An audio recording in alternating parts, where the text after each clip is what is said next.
Good morning all of you. Good morning sir. कल हमने introduction to accounting लेखांकन के संबंध में इंट्रोडक्टरी पार्ट अपन ने किया था। कल जो क्लास करी उसमें कुछ समझ में आया अपने को, नहीं आया, कैसा है? समझ में आया। कल तक तो हमने इधर उधर की बातें करी, अकाउंटिंग की हिस्ट्री की बात करी। उसमें उम्मीद करता हूँ समझ में आया होगा। अगर नहीं भी आया है तो कोई प्रॉब्लम नहीं है। आज से हमने अपनी विधिवत अकाउंटिंग की क्लास शुरू हो रही है। कल हमने बात करी थी दोहरा लेखा प्रणाली के संबंध में, double entry system. Double entry system, दोहरा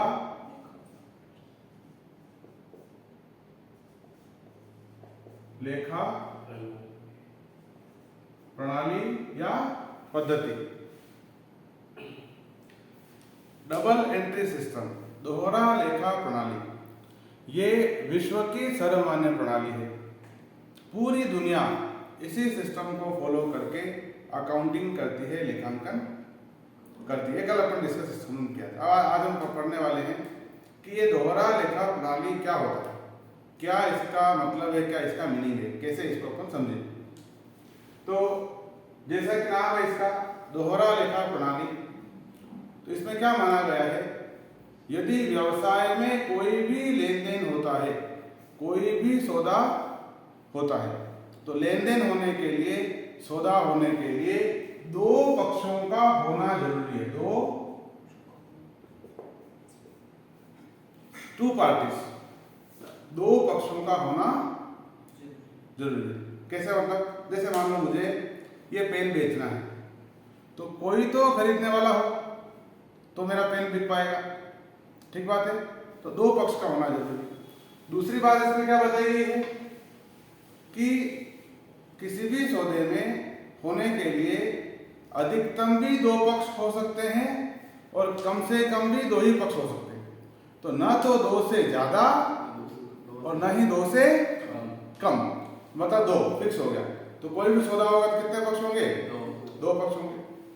अब क्या होता है कि जब भी किन्हीं दो पक्षों के बीच में लेन देन हो जाता है, जब भी कभी दो पक्षों के बीच में लेन देन हो जाता है, सौदा हो जाता है, तो उसमें से एक बात ऐसी है जो कॉमन है। दुनिया के सभी सौदों में एक बात ऐसी है जो कॉमन है। वो बात क्या है? इन दोनों पक्षों में से एक पक्ष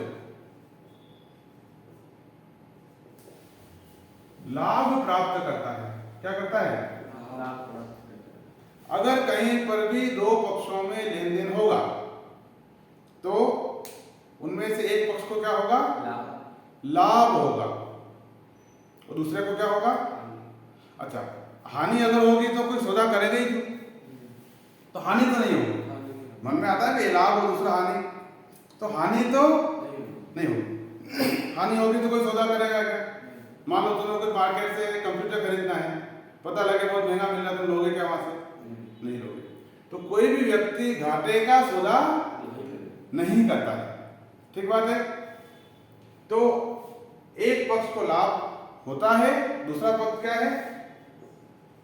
एक पक्ष लाभ प्रदान करता है। क्या करता है? तो एक पक्ष को तो लाभ होगा और दूसरा पक्ष क्या करेगा? उसको लाभ प्रदान करने वाला। ऐसा क्यों कहा गया हमने? तो इसके लिए हम छोटे से उदाहरण से, एग्जाम्पल से इसको समझने का प्रयास करते हैं। सपोज करो अपना कोई एक व्यवसाय है, अपना बिजनेस है। उस बिजनेस में हमें एक चेयर की आवश्यकता है, कुर्सी की जरूरत है। गए बाजार, पूछा दुकानदार से, वैसा ये सेलो की चेयर है, जो मुझे पसंद आ रही है, कितने रुपए की? तो दुकानदार ने बताया कि ये जो चेयर है वो 2000 रुपए। कितने की है? 2000 रुपए की। हमने कहा उससे कि भाई थोड़ा कम कर दो, इसमें थोड़ी महंगी लग रही है मुझे। तो दुकानदार ने कहा कि सुबह सुबह अभी 9:30 बजे आप आए, दुकान खोली है अभी, और ये मैंने बहुत सही रेट आपको बताई है। आपको समझ में आता है तो यहाँ से ले लीजिए, नहीं तो और मार्केट अभी खुलने वाला है, पता कर लो, मैं यहीं बैठा हूँ, आप आराम से पता करके आ जाइए। तो हमने भी क्या देखा कि ठीक है बाजार तो नहीं, तो हमने अलग अलग दुकानों पे जाकर के, फर्नीचर का मार्केट था, पता किया। पता करने पे क्या हुआ कि वो जो चेयर थी सेलो की कंपनी की, वो मुझे कहीं पर 2100 मिल रही है, कहीं 2150 में मिल रही है, कहीं 2200 मिल रही है, कहीं 2250 में 2300 मिल रही है, लेकिन कोई भी व्यापारी मुझे 2000 रुपए में देने में तैयार नहीं हुआ। तो मेरे मन में क्या विश्वास हुआ, जो सबसे पहले जो व्यक्ति मिला था उसने बहुत सही प्रॉपर रेट दी थी, हम दोबारा उसके पास चले गए, जाकर के हमने आपको सवाल जवाब नहीं किया। हमने क्या किया, उस व्यक्ति से, उस दुकानदार से हमने कुर्सी खरीद ली।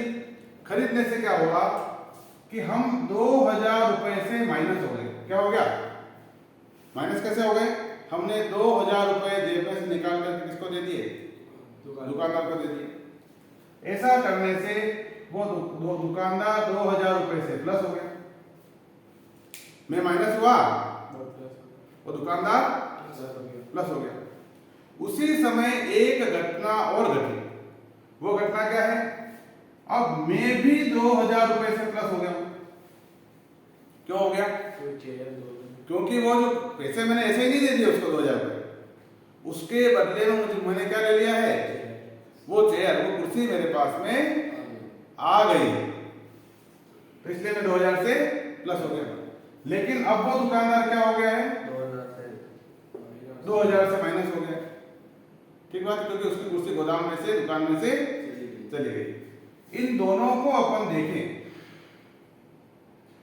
तो लगता है दोनों बराबर है, मैंने 2000 रुपए दिए, उसके बराबर बराबर की कुर्सी मेरे पास आ गई। इसने 2000 रुपए लिए, उसके बदले में बराबर बराबर कुर्सी उसने दे दी। यूं देखने में दोनों बराबर लगते हैं, लेकिन दोनों बराबर नहीं है। इनमें से ये जो पक्ष है, ये दुकानदार, ये लाभ प्राप्त करने वाला है। क्यों लाभ प्राप्त करने वाला क्यों है, हो सकता है कि इसको दुकान से इसको जब उसने होलसेल में जब कुर्सी खरीदी, हो सकता है उसको 1800 में मिली हो, संभव है ऐसा। हो सकता है उसने 1900 में खरीदी हो सकता है उसने 1950 में खरीदी हो, लेकिन क्या ये हो सकता है क्या कि उसने 2000 में लाया। तो कहने का मतलब ये है कि ये 2000 में तो नहीं लाया। अच्छा, इस बात को हम भली बात ही जानते हैं कि नहीं जानते। अब ये केवल कुर्सी की बात नहीं है, केवल चेयर की बात नहीं। मैंने शर्ट खरीदा तो मुझे पता है कि दुकानदार कुछ न कुछ उसमें, मैंने पेन खरीदा तो मुझे पता है कम में लाया, मुझे अधिक में दे रहा है।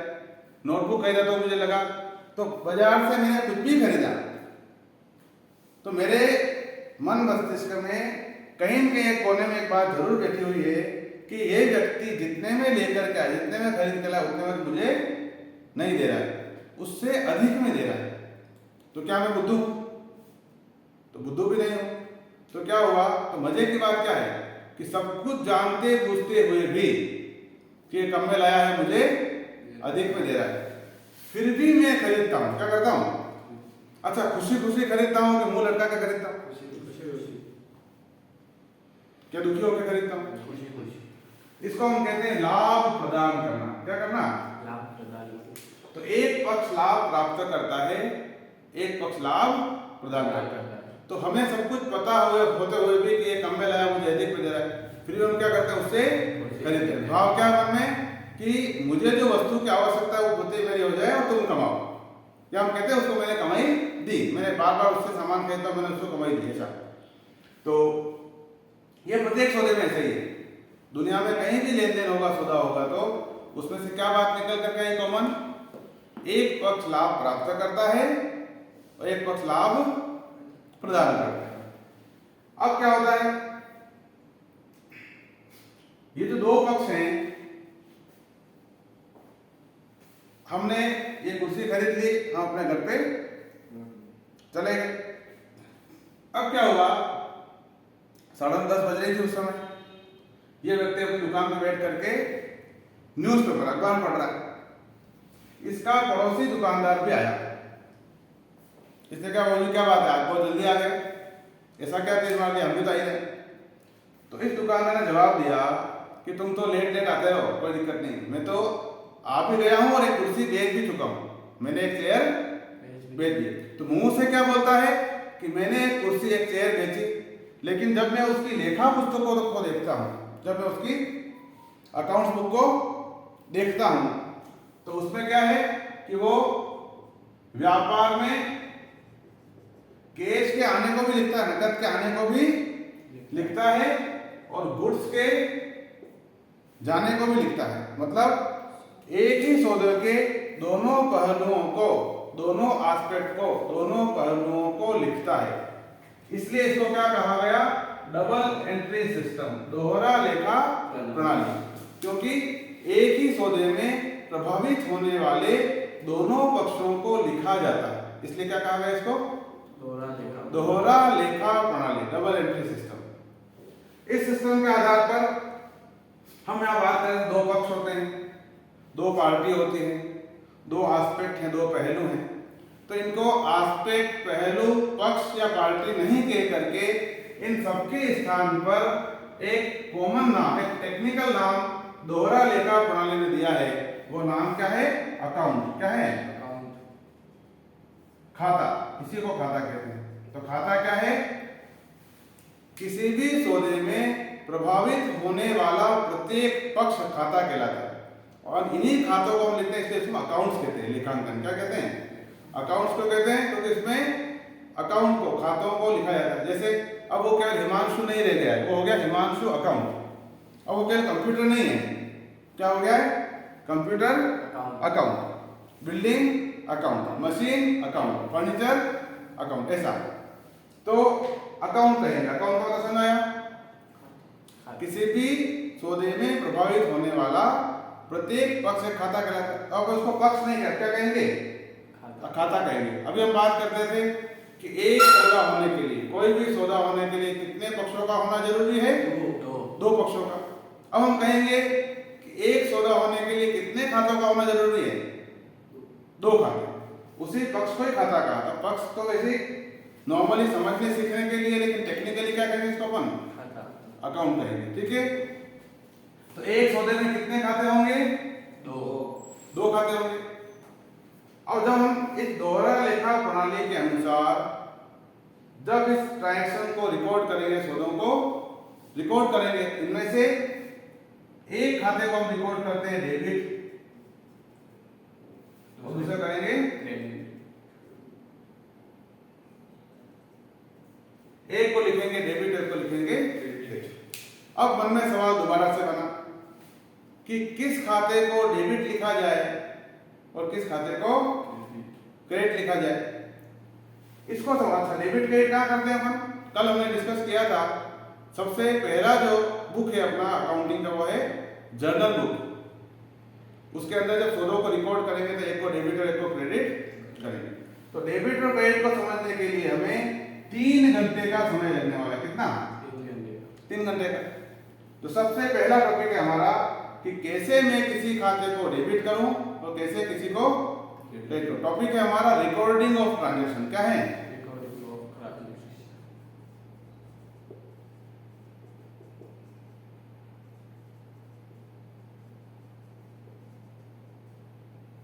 रिकॉर्डिंग ऑफ ट्रांजैक्शन, कैसे मैं डे बाय डे ट्रांजैक्शन उसको रिकॉर्ड करूं। तो रिकॉर्ड करने के लिए हमने इस पूरे टॉपिक को समझने के लिए इसको 3 पार्ट में डिवाइड किया। कितने पार्ट में, तो ये एक लगभग 45 मिनट एक घंटे के 3 पार्ट है। स्टेप फर्स्ट, स्टेप सेकंड और स्टेप थर्ड। ये 3 स्टेप जो पूरी तरह से सीख लेता है, समझ लेता है, वो अपने जीवन में कभी भी रिकॉर्डिंग ऑफ ट्रांजैक्शन गलत कर ही नहीं सकता। जो जनरल एंट्रीज है वो हमेशा सही ही होगी, ठीक है ना। इसको हमने 3 स्टेप में डिवाइड किया है। अब इसके लिए ये भी जरूरी नहीं कि आपने पढ़ाई कॉमर्स में करी या नॉन कॉमर्स से करी, कोई फर्क नहीं पड़ता। अगर ये 3 घंटे जो व्यक्ति पूरे ईमानदारी से इसके ऊपर दे देता है, तो वो लेखांकन एरर फ्री। हमारा उद्देश्य क्या है, कल भी हमने बात करी थी कि अकाउंटिंग करें केवल सीखने सिखाने के लिए नहीं। जब हम अकाउंटिंग करेंगे तो कैसा होना चाहिए, एरर फ्री, गलतियों रहित, गलतियों सहित नहीं, गलतियों रहित, उसमें कोई गलती कोई एरर नहीं हो। उसी तरफ हम आगे बढ़ते हैं। आज हम टॉपिक शुरू करते हैं। स्टेप फर्स्ट, अकाउंटिंग की पहली सीढ़ी है।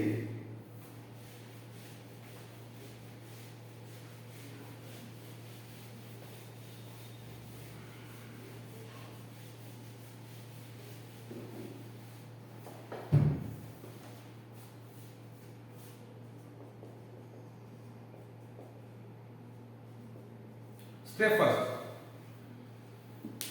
अच्छा, इसका नाम हमने स्टेप फर्स्ट क्यों रखा? अकाउंटिंग के क्षेत्र में अगर किसी व्यक्ति को जाने का मन है, किसी को लगता है मुझे प्रैक्टिकली अकाउंट्स करना है, मुझे इस अकाउंटिंग के फील्ड को चूज करना है, चाहे वो कॉमर्स बैकग्राउंड से है चाहे नॉन कॉमर्स, हम सबके लिए ये टॉपिक बहुत इंपॉर्टेंट है। स्टेप फर्स्ट, ये पहली सीढ़ी है। जो भी अकाउंटिंग के क्षेत्र में जाना चाहता है उसको यहां से शुरुआत करनी चाहिए। इसका एक नाम दिया हमने, क्लासिफिकेशन ऑफ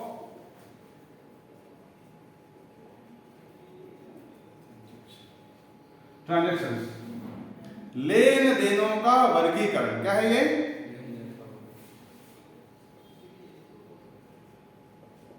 लेन देनों का वर्गीकरण, क्लासिफिकेशन ऑफ ट्रांजैक्शन, लेन देनों का वर्गीकरण।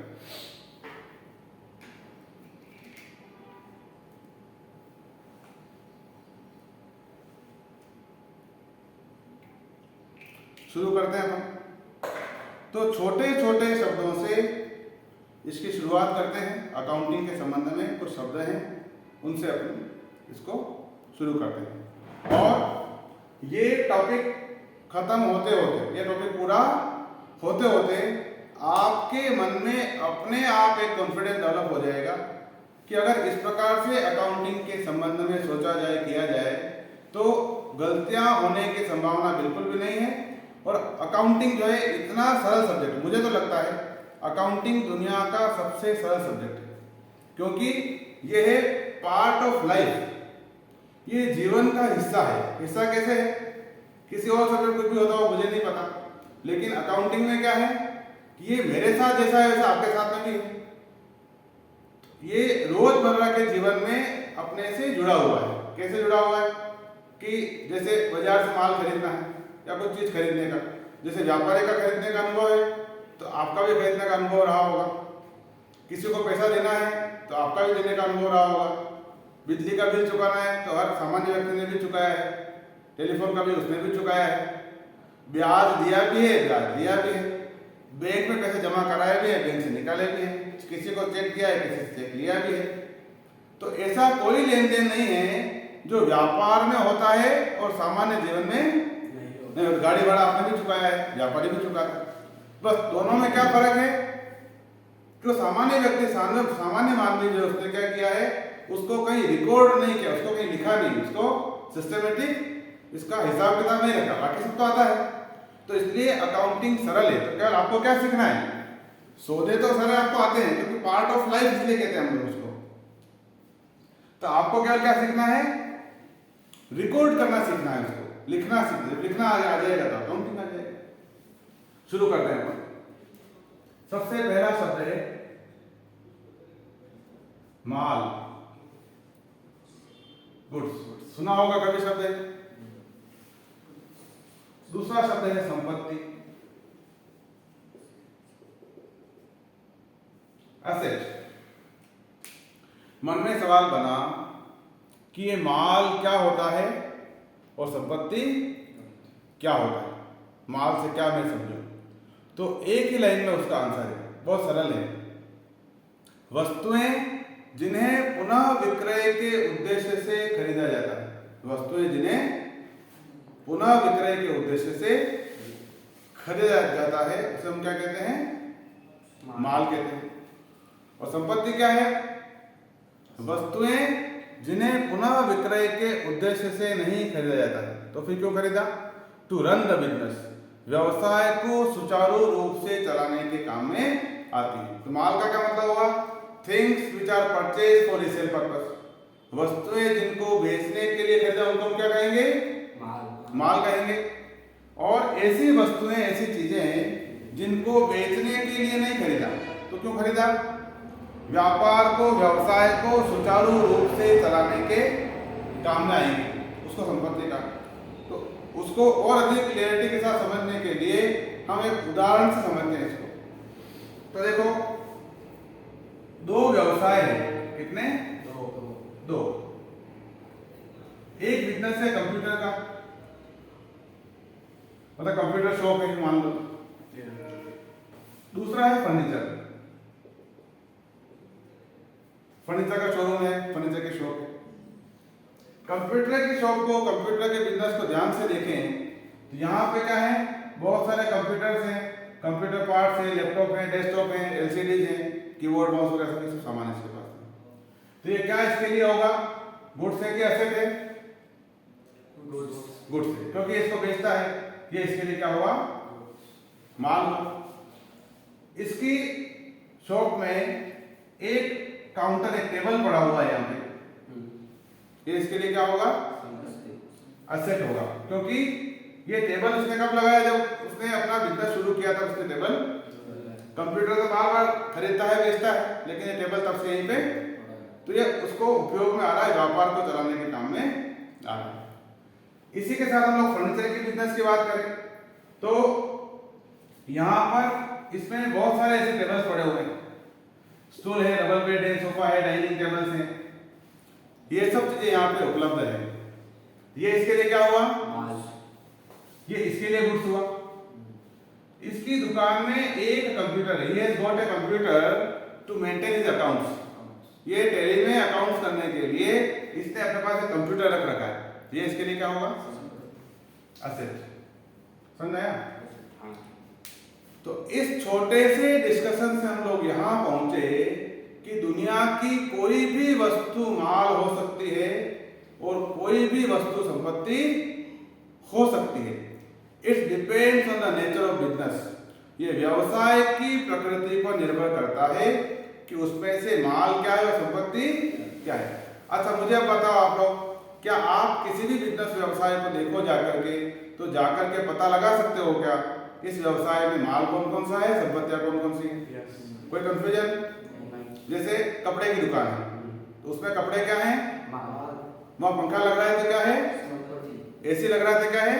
संपत्ति। ऐसे क्या मैं कॉन्फिडेंट हो जाऊं आपके ऊपर कि ये माल और संपत्ति में फर्क कर पाओगे? कोई समस्या? चले आगे।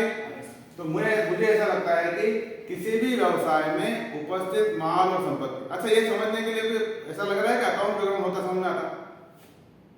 बिना अकाउंट्स के समझ में आ रहा है ना? ऐसा तो सरल है। आगे चले तो अगला शब्द है वस्तु। क्या है?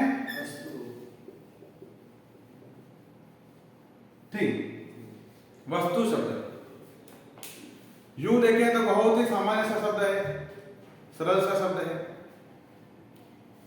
लेकिन जब हम अकाउंटिंग की बात करते हैं, जब हम लेखांकन की बात करते हैं, तो ये वस्तु जो है ये सामान्य शब्द नहीं रह जाता है। वस्तु लेखांकन का मूल शब्द है, या यूं कहें most powerful word in accounting. पूरे लेखांकन में सबसे ताकतवर शब्द अगर कोई है तो कौन सा शब्द है? वस्तु शब्द है। या यूं कहें it's a centre point of the accounting. ये लेखांकन का केंद्र बिंदु है। यूं भी कह सकते हैं इसको it's a seed of accounting. ये लेखांकन का बीज है। बीज क्या होता है? बीज से वृक्ष बनता है। ये अकाउंटिंग का बीज है।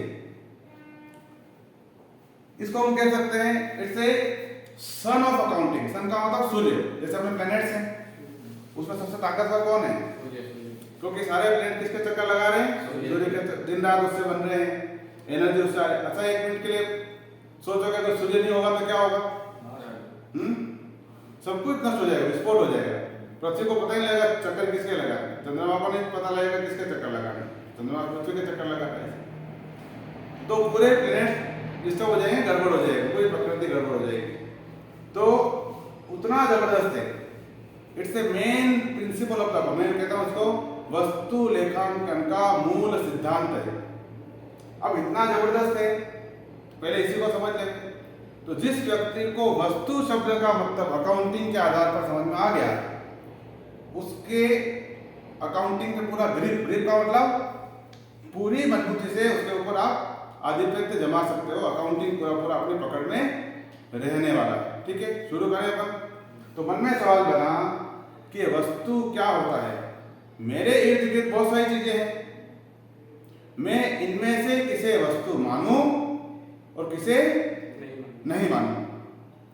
ठीक है, शुरू करते हैं अपन। जैसे मेरे हाथ में एक पेन है, तो क्या सिंपली मैं इस पेन को एक वस्तु, एक चीज, एक थिंग कह सकता हूं क्या? कि आपको कहना है। आपके पास में 3 प्रकार के जवाब हो सकते हैं। इसको यस पे कह सकते हैं जवाब मेरे सवाल का, नो में कह सकते हैं पता नहीं। ठीक है ना, जो सर्वे होता है ना कोई कहीं पे, सर्वे में क्या होता है, तो कुछ लोग पक्ष में भी ऐसा होना चाहिए, कुछ लोग ऐसा नहीं होना चाहिए, कुछ लोग कहते हैं पता ही नहीं अपने को क्या हो रहा है ना, ऐसा। तो 3 जवाब आपके पास में होने चाहिए। अच्छा, पंखे के बारे में क्या विचार है अपना? पंखा वस्तु है कि नहीं है? कंप्यूटर के बारे में क्या सोचते हैं अपन? क्या कंप्यूटर भी वस्तु है क्या? क्या एसी एयर कंडीशन ये भी वस्तु है क्या? क्या कोई मशीन की वस्तु होती है क्या? अच्छा मुझे बताओ, 500 रुपया का नोट, इसके संबंध में अपने को क्या लगता है? क्या ये भी वस्तु मान लें अपन? अच्छा, बिल्डिंग के बारे में बताओ, क्या बिल्डिंग भी वस्तु है क्या? बिल्डिंग वस्तु है। घोड़ा, गाय, गधा, हाथी, क्या इनके संबंध में भी हम कह सकते हैं क्या वस्तु है ये? किसी को लगता है नहीं, किसी को लगता है। रमेश, दिनेश, सुरेश, राकेश, प्रकाश, मोहन, क्या ये वस्तु है क्या? नहीं। तो ये हमने क्या किया, हमारे मन में जैसा जवाब आया, तो कहीं लगा अपने को होना चाहिए तो अपन ने यस कर दिया, कहीं लगा अपने को कि नहीं होना चाहिए तो अपन ने नहीं कर दिया। तो लेकिन ये आपके और मेरे मानने से नहीं चलेगा। अकाउंटिंग ने, लेखांकन ने वस्तु होने के लिए एक परिभाषा दी है, इसकी एक डेफिनेशन है। क्या है? एक परिभाषा है। वो परिभाषा क्या है, इसको सुनो। उसके आधार पे आपको निर्णय लेना है वस्तु किसे कहेंगे, किसे नहीं कहेंगे। तो वस्तु की क्या परिभाषा है? दुनिया में वो सब कुछ जिसे देखा जा सके, क्या कर सके? देख सके, छुआ जा सके, छू सके, और जिसका कोई मूल्य भी हो, कोई कीमत भी होनी चाहिए। Any object which can be visible, touchable and it has got any value in monetary terms. मुद्रा में जिसको मापा जा सके। तो क्या परिभाषा बनी? देख सके, छू सके और उसका मूल्य भी होना चाहिए। अगर ये 3 बातें किसी भी ऑब्जेक्ट पर पूरी तरह से लागू हो जाती हैं, उसको क्या मान लेना है? अगर इनमें से कुछ भी कम हो रहा है, इसमें से कोई भी एक बात भी कम लागू हो रही है, एक नियम भी कम लागू हो रहा है, उसको वस्तु, फिर वो कुछ अलग होगा, उसकी चर्चा बाद में करेंगे अपन। तो वस्तु होने के लिए क्या परिभाषा बनी, बोलो? देख सके, छू सके और मूल्य हो। क्लियर? दोबारा शुरू करते हैं अपन। देखो इधर मेरे हाथ में एक पेन है, क्या है? वस्तु है क्या? क्यों है? देख सकते हैं, छू सकते हैं, उसका मूल्य देख सकते हैं, छू सकते हैं, मूल्य। पंखा वस्तु है क्या? उसमें यही बात है। कंप्यूटर, मशीन, 500 रुपया का नोट, क्योंकि उस नोट को क्या कर सकते हैं? हाँ, अभी तक अपने जवाब आए थे नोट वस्तु नहीं होता है, लेकिन अब देखो क्या नोट को देख सकते हैं, क्या उसको छू सकते हैं, क्या उसका मूल्य भी है। इसका मतलब क्या है? वस्तु है। अगर हमें अकाउंटिंग क्या करनी है, एरर फ्री करनी है, पूरी दुनिया एक तरफ, मेरे कॉन्सेप्ट मेरे साथ में एक तरफ, ये कॉन्फिडेंस होना चाहिए, कहीं कंफ्यूजन नहीं रहना चाहिए। ठीक है, तो भावनाओं में नहीं बहना है। ठीक है ना, तो मन के साथ नहीं चलना, मस्तिष्क के साथ चलना, माइंडफुलनेस के साथ चलना है ना। तो माइंड कहेगा आपको कि ऐसा नियम, तो माइंड जो है आपका वो बताता है नियम, और मन आपको भटकाता है, भावनाओं बहाता है, भावना में नहीं बहना। तो नोट वस्तु है कि नहीं 500 रुपए का? बिल्डिंग, क्योंकि बिल्डिंग को देख सकते हैं, छू सकते हैं, मुझे बिल्डिंग की वस्तु। घोड़ा, गाय, गधा, हाथी, क्या ये वस्तु है कि नहीं? ये वस्तु। अब कई बार मन में आता है ऐसा तो सजीव है, निर्जीव, ये नहीं, आपको नहीं करना। आपको जो नियम दिया, देख सकें, छू सकें, मूल्य हो, अगर तीनों बातें लागू हो रही तो अकाउंटिंग के हिसाब से, तो हम अकाउंटिंग पढ़ रहे, विज्ञान या कोई और सब्जेक्ट नहीं पढ़ रहे। वहां पढ़ेंगे तो वहां पे कुछ अलग होगा। अकाउंटिंग के आधार पर घोड़े को, गाय को, गधे को क्या मानेंगे अपन? वस्तु मानेंगे। रमेश, दिनेश, सुरेश, राकेश, प्रकाश, हिमांशु, ऋषिकेश, ये क्या है? ये वस्तु है कि नहीं?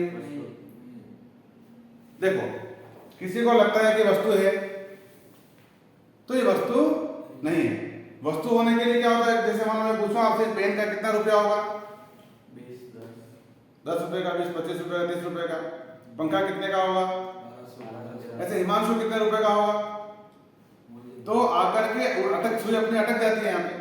तो देख तो सकते हैं, छू तो सकते हैं, लेकिन जब मूल्य की बात करें तो ये इसका मूल्य नहीं लगाया जा सकता, क्योंकि ये अमूल्य है। क्या है? अमूल्य है। इसलिए अकाउंटिंग ने इसको वस्तु नहीं माना, इसको माना व्यक्ति। क्या माना? ये व्यक्ति है, पर्सन। क्या है? इसको अकाउंटिंग ने क्या माना? व्यक्ति। ऋषिकेश, क्या हो तुम? वस्तु हो कि व्यक्ति? व्यक्ति हो। क्लियर हुआ? व्यक्ति होता है अमूल्य, जिसका मूल्य नहीं लगाया जा सकता है। क्लियर? चलो एक अपन छोटा डिस्कशन करते हैं। अभी हम लोग यहाँ पर क्लासरूम में बैठे हुए, जरा ध्यान से देख करके बताओ कि आपको यहाँ पर क्या क्या दिखाई दे रहा है। बोलो, बोलते जाओ, मैं सुनता जाऊंगा। Black board, white board, computer, chair, mobile, चलो, तो आपने बताया भी यहाँ पे एसी लग रहा है, यहाँ पे टेबल है, यहाँ पे व्हाइट बोर्ड है, यहाँ पे पंखा है, प्रोजेक्टर है ना? तो एक अच्छे अकाउंटेंट को इतना बिखरा बिखरा हुआ नहीं दिखना चाहिए। अगर यही सवाल मेरे से किया जाता तो सिंपल सा जवाब है इसका, इस क्लासरूम के अंदर वस्तुएं हैं और व्यक्ति। और क्या क्या दिख रहा है बताओ? उसमें कंप्यूटर भी आ गया, चेयर भी आ गई, जिसका नाम लिया वो भी आ गया, नहीं लिया तो इसके अलावा तो दिख रहा है क्या यहाँ पे? चलो एक काम करो, इस क्लासरूम को छोड़ दो और चले जाओ कपड़े की दुकान में, क्लॉथ स्टोर चले जाओ। वहां क्या क्या दिख रहा है? वस्तु और व्यक्ति। बस, क्या क्या दिख रहा है? वस्तु और व्यक्ति। वहां पे वस्तु और व्यक्ति। किसी फैक्ट्री में चले जाओ, क्या दिख रहा है? वस्तु और व्यक्ति। तुम्हारा मन करे जहां चले जाओ, किसी भी व्यापार व्यवसाय में चले जाओ, क्या क्या दिखेगा? वस्तुएं हैं और व्यक्ति है। अब बात आगे करते हैं अपन। तो अभी इस डिस्कशन को यहीं पे रखो, हमें एक दूसरी चर्चा करके दोबारा से अपन इस पे आते हैं। मेरे पास में 1 किलो गेहूं का आटा है। क्या है? 1 किलो गेहूं का आटा समझते हैं? मैं चाहता हूं कि उससे कोई मेरे लिए मावा बना दे। क्या बना दे? क्या तुम कर सकते हो? क्या तुम कर सकते हो? तो इतना सोचने विचारने का नहीं है, सिंपल सी बात है। आटे से मावा नहीं बन सकता, उसका मॉलिक्यूलर स्ट्रक्चर चेंज नहीं हो सकता। उसके लिए दूध की रिकॉर्ड, दूध होगा तो मावा बनेगा। ये तो ऐसा हो गया कि लोहे का टुकड़ा लिया, का सोना बना दे, उसका तो नहीं बनेगा। क्लियर है? तो आटे से मावा नहीं बन पाएगा। चलो कोई बात नहीं, आटा तो मैं ले ही आया हूं, मेरे पास में 1 किलो ले आया। क्या इससे कुछ बनाया जा सकता है? क्या बना सकते हैं? और रोटी बना सकते हैं, बाटी बना सकते हैं, पूड़ी बना सकते हैं, मछली बना सकते हैं, मेनी मोर थिंग्स। 50 तरह की चीजें बनाई जा सकती होंगी और बनाते भी हैं। लेकिन उसमें खास बात क्या है? उन सभी 50 चीजें जो बनी हैं उनमें आटे के न्यूट्रिशंस होंगे, उसी के गुणधर्म होंगे, उसी की प्रॉपर्टीज होंगी। ठीक है ना? आटे का फ्लेवर ही होगा। और जो चीजें बनेगी वो आटे से बनने वाली ही बनेगी। क्या क्या कुछ अलग बन जाएगा, नया बन जाएगा? नहीं बनेगा, है ना? तो यहां से एक बात सिद्ध होती है कि जैसा मेरे पास रॉ मटेरियल होगा, क्या होगा? जैसे मेरे पास संसाधन होंगे, रॉ मटेरियल होगा, चीजें वैसी ही, उसके जैसी ही, उससे बनने वाली ही बनाई जा सकती हैं। इसमें किसी को कंफ्यूजन है क्या? क्लियर? तो अब यहाँ पे क्या है, हम अकाउंटिंग की बात करते हैं। तो मेरे पास अभी सिद्ध किया मैंने आपको कि मेरे पास व्यापार में क्या क्या है, वस्तु है और व्यक्ति। इसके अलावा कुछ है क्या? अब मुझे बनाना है अकाउंटिंग, क्या बनाना है? तो इनसे मिलकर के ही बनेगा, क्योंकि रॉ मटेरियल मेरे पास यही है, वस्तुएं हैं और इन्हीं से बनाना है। देखो अभी तक क्या हुआ है, अभी तक अकाउंटिंग हमने बना बनाया पढ़ा, किताबों में लिखा हो वैसा पढ़ा, तो उसमें इतना ग्रिप, इतना कॉन्फिडेंस नहीं आ पाता है। मैं आपको सिखा रहा हूँ अकाउंटिंग को बीज से वृक्ष बनाना, सीधा सीधा सिस्टम है। एक तो पहले से वृक्ष बना हुआ है, उसके बारे में चीजें पता लगाने तो मुश्किल है, लेकिन मैंने आपको बीज दिया, आप जमीन में डालो उसको, रोज पानी दो, खाद दो, तो आप उसके संबंध में ज्यादा अनुभव ले पाएंगे। पहला अंकुरण कब फूटा, पहले दो पत्ते कब आए, पहली डाली कब आई, पहला फूल कब आया, पहला फल कब लगा, सब पता है वैसा। तो अकाउंटिंग सीखने का तरीका अपना कैसा होना चाहिए, बीज से वृक्ष। क्या बनाना अपने को, बीज से वृक्ष। हाँ, क्लियर? चले आगे अपन। तो मेरे पास में दो ही चीजें हैं, रॉ मटेरियल कितना, ये दो ही है। अगर मैं अकाउंटिंग को श्रिंक करूं, छोटा करूं, तो ये सबसे छोटा मॉडल है अकाउंटिंग का, यहाँ पे रुकेगा आकर के। और अभी जो दिखता है अकाउंट आपको बहुत बड़ा लंबा चौड़ा होता है, इसका एक्सपांशन है, क्या है, इसी के फ्लेवर। जैसे मैंने बताया आपको आटा है, आटे से 50 चीजें बनाई, दिख तो 50 चीजें रही है, लेकिन मूल में क्या है, आटा। हाँ, वैसे ही अकाउंटिंग बहुत ज्यादा आपको दिख रहा है, लेकिन मूल में क्या है, वस्तु, और कहीं कहीं व्यक्ति। क्लियर? चले आगे। तो वस्तु में आपको कोई समस्या नहीं है, थिंक किसे कहेंगे, बताओ दोबारा जा। छू सकते, देख सकते, उसका कोई मूल्य हो। हाँ, वो सब कुछ जिसे देखा जा सके, छुआ जा सके, जिसका कोई मूल्य भी हो, वस्तु कहलाती है। क्लियर? अब सपोज करो कि आपका अपना कोई व्यवसाय है, क्या है, अपना कोई बिजनेस है, और उसमें क्या हुआ है, कोई वस्तु आ जाए, क्या हो जाए, आप बिजनेस में बैठे हुए हैं, व्यापार चला रहे हैं, तो कोई वस्तु आ जाए, तो आप उस वस्तु को देख के पता लगा सकते हो कि नहीं लगा सकते हो, जो आया है वो वस्तु है कि नहीं, कर सकते हो। कैसे पता लगाओगे, बिल्कुल ठोक बजा के चेक करना है, देख करके, छू करके, मूल्य लगा करके। जैसे उसको पता लगाया वस्तु है, तो आपको ध्यान में आ जाएगा। तो जैसे ही वस्तु आपके व्यवसाय में आएगी, आपके बिजनेस में आएगी, आकर के बन जाएगा माल। क्या बन जाएगी, अब माल क्यों बन जाएगी, थी तो वस्तु, बताओ क्यों माल क्यों बनेगा। अभी बताया ना, माल क्या होता है, वस्तुएं जिन्हें पुनः विक्रय के उद्देश्य से खरीदा है। अगर वो वस्तु आई है, ये तो वस्तु, तो आपके व्यापार में आके माल क्यों बन गई, क्योंकि हमने उसको बेचने के लिए खरीदा। देखो मजे की बात क्या है कि किसी भी वस्तु पर लिखा हुआ नहीं है, पंखे पे लिखा हुआ कि माल की संपत्ति है, कंप्यूटर पे लिखा हुआ है क्या, टेबल पे लिखा हुआ है क्या, हु विल डिसाइड, किसको डिसाइड करना पड़ेगा, ये जो अकाउंटेंट होगा, व्यापार का जो अकाउंट मेंटेन करेगा, उसको डिसाइड करना पड़ेगा कि माल है कि संपत्ति है।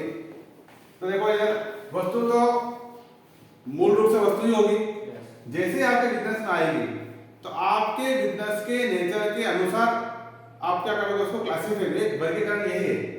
तो वस्तु आई, आगे क्या बनी, माल, या फिर आगे क्या बन जाएगी, संपत्ति। संपत्ति कब बनेगी, अगर उसको बेचने के लिए नहीं खरीदा। क्लियर? तो जिन वस्तुओं को बेचने के लिए खरीदा वो बन गई माल, जिनको बेचने के लिए नहीं खरीदा वो बन गई संपत्ति। देखो इधर, तो वस्तु से ही क्या बना, माल, वस्तु से क्या बना, संपत्ति। जैसे एक पंखा है, तो मैंने अपने ऑफिस में लगा रखा, मेरे लिए क्या है ये, संपत्ति, क्योंकि मेरा पंखा बेचने का काम नहीं। इलेक्ट्रिकल कोई शोरूम है, वहां पे खूब सारे पंखे हैं, वो बेचने का काम कर, उसके लिए क्या हो गया, गुड्स। गुड्स वस्तु तो है, आप समझो, वस्तु तो मूल रूप से है, उसमें तो कोई दो राय है नहीं। ठीक है, आपको क्या करना है, जब आपको पर्टिकुलर कोई बिजनेस का काम करने के लिए दिया जाएगा, तो क्लासिफाई करना पड़ेगा ना, कि मैं उसको माल में लिखूं कि संपत्ति में लिखूं। वस्तुएं तो आएगी वैसे आती जाएंगी, जैसे आएंगी वैसे ही आती जाएगी, तो ये क्लासिफाई कौन करेगा, अकाउंटेंट करेगा। अकाउंटेंट विल डिसाइड कि मुझे उसको माल में रखना है कि संपत्ति में। और किसके आधार पर, नेचर ऑफ बिजनेस के आधार पर। मेरा व्यापार का प्रकृति कैसा है उसके आधार पर मुझे कौन सी वस्तु माल में है, कौन सी वस्तु संपत्ति में, आपको डिसाइड करना होगा। कर लोगे? तो मैं कॉन्फिडेंट हूं आपके ऊपर कि माल और संपत्ति में समझने को आपको दिक्कत नहीं। आगे चले अपन। अगला शब्द है मेरा खर्चा, एक्सपेंसेस। अब मुझे बताओ, अगर हम व्यापार करें, व्यवसाय करें, तो खर्चे होंगे कि नहीं होंगे व्यापार में? क्या हमें उन खर्चों को लिखना चाहिए क्या, रिकॉर्ड करना चाहिए क्या, उनका हिसाब किताब रखना चाहिए क्या? तो खर्चे होंगे, उनका हिसाब किताब रखना चाहिए। तो हिसाब किताब रखना बात की बात है, रिकॉर्ड करना बात की बात है। पहले समझे तो सही कि मैं तो दिन भर में बहुत सारे लेन देन होंगे, सौदे होंगे, उसमें से खर्चा कौन सा है, मैं कौन से सौदे को खर्चा मानूं, पहले डिसाइड करूंगा, फिर रिकॉर्ड करूंगा। क्लियर? तो अभी इसको भी एग्जांपल समझते हैं अपन। जैसे मान लो मैंने अपने व्यवसाय के लिए पंखा खरीदा, खर्चा हुआ कि नहीं हुआ? मैंने अपने व्यवसाय के लिए कुर्सी खरीदी, खर्चा हुआ कि नहीं हुआ? ये दोनों सौदे खर्चे के नहीं हैं। समझ आया? अपने व्यवसाय के लिए अब व्यवसाय की बात कर रहे हैं तो खर्चा इस प्रकार से नहीं होता है। तो खर्चे की भी एक परिभाषा है, क्या है? जैसे वस्तु की परिभाषा क्या है बताओ? छू सकते, देख सकते, मूल्य हो। हाँ, उसको वस्तु कहेंगे। ऐसे ही खर्चे की परिभाषा है, क्या है समझो, फिर बात करेंगे। तो व्यापार में ऐसा कोई सौदा, ऐसा कोई लेन देन जिसमें क्या हो रहा हो, व्यापार में से किसी वस्तु का जाना, क्या होना, वस्तु का जाना। कोई वस्तु जा रही है, वस्तु मतलब जिसको देख सकूं, छू सकूं, जिसका कोई मूल्य भी हो, कीमत भी हो। तो मेरे व्यापार में से कोई वस्तु जा रही है, लेकिन उसके बदले में, रिटर्न में कोई वस्तु प्राप्त न हो, क्या ना हो, वो सारे सौदे खर्चे के कहलाएंगे। वस्तु जाती तो है, बदले में कोई वस्तु प्राप्त नहीं होती, जीवन में कभी भी नहीं होगी, न भूतो न भविष्य, न पहले कभी, न अभी, न कभी बाद में। बस वन रेट रखेंगे, वस्तु जा रही है, बस उसके बदले में आपको कोई वस्तु मिलने वाला नहीं है। जैसे एग्जांपल के लिए, दुकान का किराया चुकाया, कैसे चुकाया? कैश। कैश वस्तु है कि नहीं है? तो पैसा वस्तु है, तो आपने पैसा दिया 5,000, 10,000, 15,000 जो भी दिया आपने, उसने क्या दिया दुकानदार ने आपको? दुकान तो उसी की है। एक महीना काम करोगे, उसके बाद काम में लोगे, फिर आपको वापस खाली करके जाना पड़ेगा। तो उसने आपको थैला भर के कुछ भी नहीं दिया, कोई वस्तु नहीं दी। हमने तो वस्तु दी उसको, उसने मुझे वस्तु नहीं दी। गाड़ी भाड़ा चुकाया, कैसे चुकाया आपने? ठीक है ना? एंटरटेनमेंट एक्सपेंसेस, मूवी देखने गए, टिकट के लिए पैसा आपने दिया, उसने हमें क्या दिया? 2 घंटे कुर्सी बैठने को दिया, मूवी देखी, फिर आ गए। आपके पास क्या वस्तु उसके बदले में? तो वस्तु चली जाए, उसके बदले में कोई वस्तु, हाँ सेवाएं मिलेगी वो अलग बात है। तो अपन अभी सेवा की बात नहीं कर रहे, अपन क्या बात कर रहे हैं? खर्चे को कैसे डिफाइन करूं मैं कि मेरे व्यापार में से, व्यवसाय में से कोई वस्तु चली जाए, बदले में कोई वस्तु नहीं मिले। एम्प्लॉय को सैलरी दिया, उसने क्या वस्तु दी? हाँ, अपना क्या एक्चुअली क्या है, हमारे पास 2 है, तो माइंड भी है, मन भी है। तो मन भटकाता है अपने को, तो मन क्या कहेगा कि सुबह 9:30 बजे आया, 6 बजे तक काम किया, वो सब किया। मुझे अकाउंटिंग एरर फ्री करना है, तो नियमों के साथ चलना होगा, है ना? तो मुझे ये बताओ, उसने वस्तु क्या दी मुझे? वो सेवाएं दी, समय दिया, सब कुछ दिया। क्या उसने मुझे कुछ ऐसा दिया इसको मैं देख सकूं, छू सकूं, मूल्य हो? नहीं, है ना? तो कैसे डिसाइड करना है खर्चे को, पता लगा? और एग्जांपल दूं, वस्तु चली जाए, बदले में जब जब भी ऐसा हो, वो सारे सौदे क्या कहलाएंगे? खर्चे के सौदे कहलाएंगे। समझ में आ गया? चलो आगे चलते हैं। कचौरी खाया कभी अपन ने? एक रेस्टोरेंट है एंड लॉट ऑफ कचौरी डाल दिया, खूब सारी कचौरियां पड़ी है।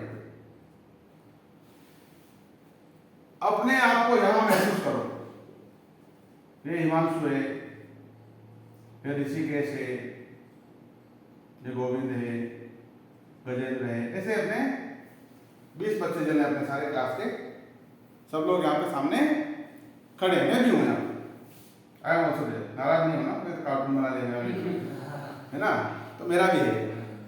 तो अब देखो ध्यान से, हम लोग 20-25 जने सब कहाँ खड़े हैं? इस कचौरी की दुकान के बाहर खड़े हैं, रेस्टोरेंट पर। अब देखिए, देखो जरा, लेट्स सी द कचौरी। क्या कचौरी दिखती है क्या आपने? दिख रही है? क्या इसको हम छू सकते हैं क्या?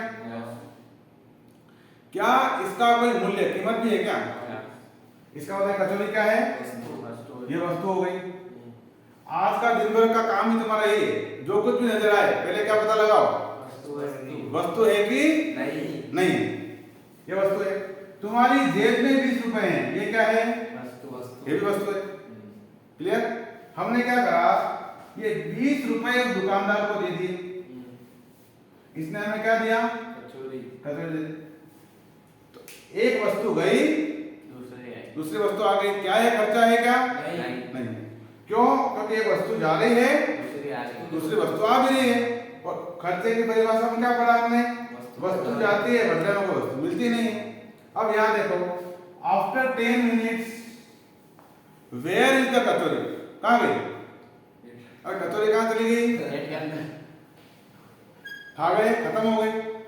इट्स ऑल्सो कॉल्ड एक्सपेंडिचर, ये भी खर्चा है। क्योंकि अब क्या होगा, वस्तु गई, 20 रुपए हाथ से भी चले गए जेब में से, और मेरे उसके बदले मेरे पास कोई वस्तु नहीं रही।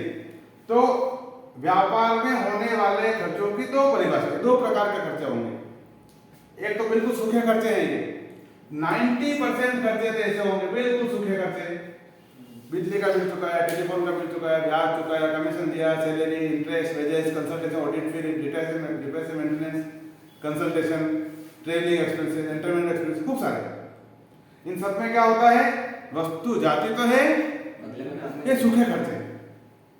10% खर्चे ऐसे हैं जिसमें क्या होता है, वस्तु जाती भी है, बदले वस्तु आती भी है, लेकिन आकर के खत्म हो जाती है, समाप्त हो जाती है, कंज्यूम हो जाती है। जैसे पेट्रोल एक्सपेंसेस लिखते हैं अपन, तो पेट्रोल गाड़ी भरवाया 2 लीटर 5 लीटर, फिर कहाँ गया? खत्म हो गया। Stationery expenses, pen, pencil, rubber खरीदा, काम में लिया, खत्म। ऑफिस के लिए झाड़ू खरीदा, काम में लेते लेते खत्म। अब दिक्कत क्या है कि मैं कब तक वेट करूं? और हमने तो पढ़ा है संसार नश्वर है, जो बना है वो तो खत्म होना ही है। तो मैं कब तक इंतजार करूं इसके लिए? तो क्या हुआ, ये पेन 10 दिन में खत्म हो गया, ये कचौरी 10 मिनट में खत्म हो गई, झाड़ू 1 महीने में खत्म हुआ, पेट्रोल जितने किलोमीटर चले उतने में खत्म हो गया। तो मैं कब तक इंतजार करूं? तो अकाउंटिंग ने इसके लिए क्या किया, 12 महीने का समय दिया। कितना? 1 फाइनेंशियल ईयर, एक वित्तीय वर्ष। क्या है? एक वित्तीय वर्ष, 12 महीने का समय दिया। अगर कोई वस्तु व्यापार में आई, कोई वस्तु व्यापार में आई और 12 महीने के अंदर अंदर समाप्त हो जाती है, कंज्यूम हो जाती है, खत्म हो जाती है उपयोग में लेने से, तो इट्स कॉल्ड एक्सपेंडिचर। क्या कहलाएगा? ये खर्चा है। लेकिन अगर वो वस्तु 12 महीने से अधिक चलती है, क्या होता है? इट्स कॉल्ड असेट, ये संपत्ति। तो difference between expenses and asset, खर्चे और संपत्ति में इतना से फर्क है। क्लियर हुआ कि वस्तु आई, आके कंज्यूम हो गई, खत्म हो गई, तो खर्चे में गिनेंगे उसको अपन, और ज्यादा चलने वाली उसकी यूजफुल लाइफ क्या है, ज्यादा है, वो क्या कहलाएगी? संपत्ति, असेट कहलाएगी। देखो इधर यहाँ पे वस्तु आई, आकर के क्या बनेगी? माल। आकर के क्या बनेगी? खर्चा। फिर देखो माल का, वस्तु आती है, माल को हम यूज में नहीं लेते, हम माल को क्या करते हैं, जैसा है वैसा बेचा है, उसको और भी अच्छा पॉलिश करके, उसको बना करके, निर्माण करके, तैयार करके, पैकिंग करके बेच देते हैं, उसको अपन काम में लेते हैं। फिर वस्तु है, उसको काम में लेना शुरू किया। अगर 12 महीने के अंदर खत्म होने वाले तो खर्चा, 12 महीने से अधिक चलने वाला है तो जैसे मैंने बाजार से पेन खरीदा और टेबल खरीदा, क्या फर्क है दोनों में? ये भाई वो खर्चा है, इसको मैं खर्चे में लिखूंगा, इसको संपत्ति। हाँ। अब इसमें हर प्रयोग नहीं करना है। जैसे किसी को लगा कि 12 महीने से नहीं चल जाएगा, संपत्ति बन जाएगा, तो क्या देखा, पेन खरीद लिया, ऊपर ताक में रख दिया और इंतजार कर रहा है किसका, इसको संपत्ति बनाने के लिए। ऐसा नहीं करना। किसी ने कचौरी खरीदा, डीप फ्रीजर में रख दिया, केमिकल वगैरह सब कुछ लगा करके, अब क्या विचार कर रहा है 12 महीने के बाद 12 महीने हो जाएंगे संपत्ति बन जाएगी। ऐसा नहीं। आपको इस वस्तु की नेचर से देखना पड़ेगा। अगर 100 जनों ने खरीदा तो 100 में 100 जनों ने क्या किया, उसको कंज्यूम, तो खत्म होने वाली, खत्म होना अलग बात है, लेकिन वो तो अब झाड़ू खरीदेंगे उसके लिए इंतजार नहीं करेंगे, खत्म होगा तो खर्चे में लिखो, जिस दिन खरीदेंगे उसी दिन लिख देंगे खर्चे में। पेट्रोल खरीदेंगे तो उसी दिन लिखेंगे जिस दिन खरीदा। पेन पेंसिल रबर स्टेशनरी खरीदा उसी दिन, इंतजार नहीं करेंगे पेन कब खत्म हो खर्चे में लिखो, ऐसा नहीं है। आपको वस्तु के नेचर के अनुसार देखना होगा, जो खत्म होने वाली है कि उसका यूजफुल लाइफ ज्यादा है, ज्यादा चलने वाला। क्लियर हुआ? तो यहां तक आपको समझ में आया होगा मुझे लगता है, कोई दिक्कत नहीं। अब मुझे बताओ, किसी व्यवसाय में, बिजनेस में 200 लेन देन हुए, कितने हुए 200 लेन देन, उसकी फाइल है, उसमें बिल है, रसीदें हैं, पर्चे हैं, सब कुछ उसके अंदर है। अगर वो फाइल आपको दे दी जाए और एक काम कहा जाए कि इसमें से बताओ हिमांशु कि इसमें से खर्चे के सौदे कौन कौन से हैं, पता लगा सकते हो नहीं लगा सकते हो? छांटना, अभी लिखना नहीं, रिकॉर्ड नहीं करना, कुछ नहीं करना। क्या करना है? छांटने। कैसे छाटेंगे? ये दो नियम मेरे पास में है। वस्तु चली गई, बदले में कोई वस्तु नहीं मिली तो खर्चा। वस्तु चली गई, बदले में वस्तु मिली, और जो वस्तु मिली वो कैसी है, खत्म होने वाली, कंज्यूम होने वाली, वो भी खर्चा। उन्हीं सौदों में से मुझे माल के सौदों को ढूंढना है, कर सकता हूँ। संपत्ति के सौदों को ढूंढ सकता हूँ। यही तो अकाउंटिंग, यही क्लासिफिकेशन है। चले आगे। जैसे व्यापार में खर्चा होता है वैसे होती है व्यापार में आय। क्या होती है? इनकम, आय। तो क्या आय, इनकम को भी लेखा पुस्तकों में रिकॉर्ड करना चाहिए, लिखना चाहिए? जैसे खर्चे को लिखा वैसे इनकम। तो इनकम की भी एक परिभाषा है, लेखांकन में इनकम की भी। तो इनकम की परिभाषा क्या है? खर्चे का जस्ट उल्टा, खर्चे का। तो देखो परिभाषा क्या बनी, व्यापार में कोई वस्तु प्राप्त होना, क्या होना, वस्तु प्राप्त होना, लेकिन उसके बदले में किसी वस्तु का नहीं जाना। वस्तु मिल जाए, सिंपल सा समझो, कितना मजा आ जाए। वस्तु मिल जाए, उसके बदले में कोई वस्तु देनी नहीं पड़े, और जिंदगी में कभी भी नहीं देनी पड़े। जैसे किराया प्राप्त हुआ, किसी को अपना भाड़े कर हाँ, घर दिया, मकान दिया, दुकान दिया, उसने पैसा दे दिया अपने को, तो हमने उसके बदले क्या दिया उसको? घर रहने के लिए बस। वो तो घर तक नहीं है ना, रहने के लिए 30 दिन के लिए दिया, फिर 30 दिन बाद किसका है वो? नहीं, अपना ही है। तो हमने कोई वस्तु तो नहीं दी उसको, सेवाएं दी। तो सेवा के बाद अपन बात सिंपल से कर रहे हैं कि मुझे वस्तु मिल जाए, बदले में कोई वस्तु देनी नहीं पड़े, है ना, तो वो इनकम होगा। क्या कहते हैं अपन, वस्तु ली तो नेक्स्ट मंथ, अगले महीने और देना। कमीशन प्राप्त हुआ, ब्याज प्राप्त हुआ, ये सब है ना।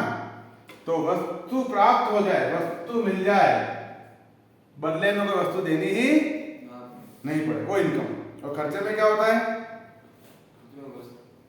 वस्तु जाती है लेकिन बदले में प्राप्त नहीं होती। क्लियर हुआ? चलो, अब कौन बचा?